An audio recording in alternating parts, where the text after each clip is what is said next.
We've got Elkmont head coach Duane Wales in the coach's seat here. Coach, it was a good game for a quarter and a half, 2 quarters. You guys were up 8-0 and still led 8-6. Yes. And we're at Tanner Clements calling the game. We're watching it. Like, is Elkmont going to do it this year? Going to pull it off? But wasn't Ardmore scores. We're just seeing it on the screen. So tell us what happens in the game.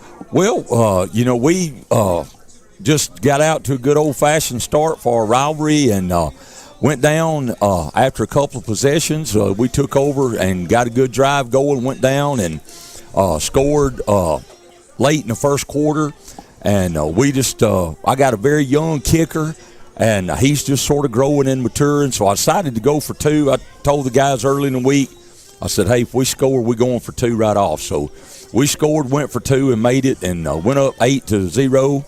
And was still playing real good, and just working on both sides of the ball. I was so proud of my kids, the way they were playing. And Ardmore came back a little bit later on and scored, and we blocked their extra point, so it was 8-6. Elkmont rolling, man. Yeah, we're playing well. I mean, at this time, I was really feeling good about what was going on. And we got a turnover. Ardmore threw a pass late in the second quarter. It got tipped. We intercepted it, and I thought we were going to run it back. I mean, I really did. We got it all the way down, had first and goal from the 10-yard line, and we called one of what I really think is one of our best passing plays. And we had the guy open in the corner of the end zone and just misfired on it. And if we could have hit that, guys, that would have been huge right there. Absolutely. Big momentum shift.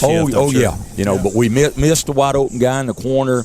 And then second down, we ran the ball, gained just a few yards. Third down, we had a bad snap. Oh, wow. And, and it was my backup center, and I got to give credit to him. My starting center went out in the first quarter, and our backup guy came in, and he did great. He that one snap there was the only miscue he had.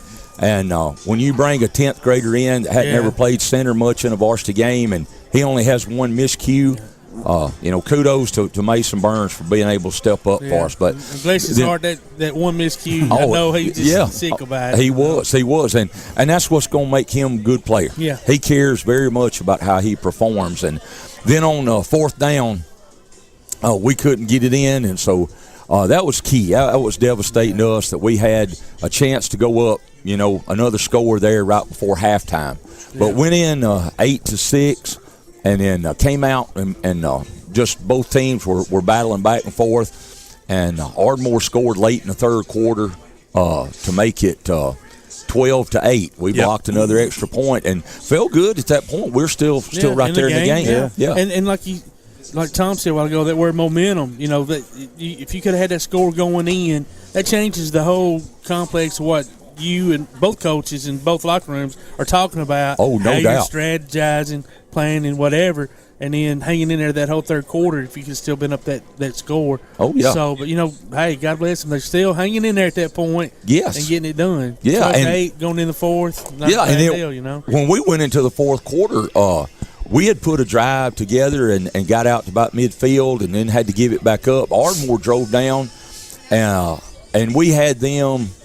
It was 4th and 8, and I felt like if we could have got off the field right there, we still had a chance because it would have been about 5 minutes left in the fourth quarter. I felt like that gave us a real good chance to still run our offense, not have to get in a passing situation, and move down the field and maybe score to win the game. But on 4th and 8, my DB's right there running foot to foot with their guy, and he just makes the catch. Our guy don't make the play, and they go up 20-8, and then we gave up a safety in on the next punt we had. I was wondering where that extra 2 come from. Yeah, we had a bad snap on it, and wound up just having to fall on it in the end zone. But it seems your boys are getting closer and closer and closer to putting that full game together, and that's what it takes. Well, from where we were last week, we just made a ton of mistakes last week, and give all the credit to Clements. They have a great football team. They have a very good football I'm going to tell you, they got a good shot at making the playoffs. Yes. Because they got a lot of the tools you need to be successful. And Coach Parker's done a great job. But after that game, we just come back and said, hey, we had to change a few guys. I fired a few guys that didn't play so well, and we gave some other guys some opportunities that really stepped up this week in practice, and it showed in the game. Yeah. The biggest thing that's hurting us is depth. I've got last night I had one of my offensive linemen come up to me and he apologized. He said, Coach, I just couldn't do no more. And I said, man, I know you couldn't. Yeah. We're rotating, 3 guys in the interior of the D-line, and all 3 of those guys are playing every snap on offense. And I don't care if it's this time of year where the heat's really bad, even when it starts getting cooler, man, just the constant hitting, and you got somebody playing both sides of the ball too. Yeah. I mean, when you play it, and we were talking about it earlier, Coach Bobby Earl, out there at East, and I'm sure you're having to do the same thing when you're playing offense, defense, and special teams. And I'm sure you're having to do that. No doubt. Those guys are never coming off the field, Coach. Yeah. It just fourth quarter, those guys. They're gassed. And even if they can make a play physically, the mental part at that point, you're getting blown out both ways. No you doubt. Really are. And look, and I was so proud though of my kids, and I told them this last night to have a great week of practice after we got beat at Clements, and then prepare for this game against Ardmore and come out and play as hard as they played. That's things we can build on. And the fact that, I only got, 10 upperclassmen, 6 seniors, and 4 juniors. And then, I've got 24 guys that's 9th and 10th graders. Yeah. So, those guys played a lot better last night, and they're just going to keep getting better. Yeah. My seniors, Luke Claunch and Jesse Hicklin and Benji Hamback provided good leadership for us last night.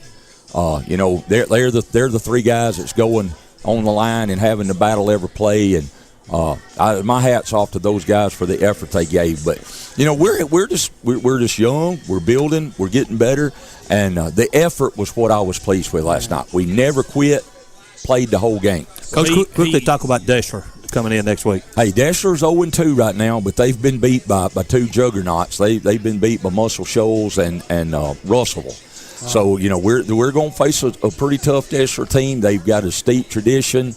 They've got a lot of guys. That's where depth again is going to come in. It's a region game too, it is. Right? It's our first opening region game. But we play at home against Deshler, and we've just like I told the kids after the game last night, hey, it's the next game up, and that's who we got to get ready for. And give a quick birthday shout out, because if you don't, somebody gonna be in trouble. I might not get supper tonight, guys. No, I want to say happy birthday to my wife Kim.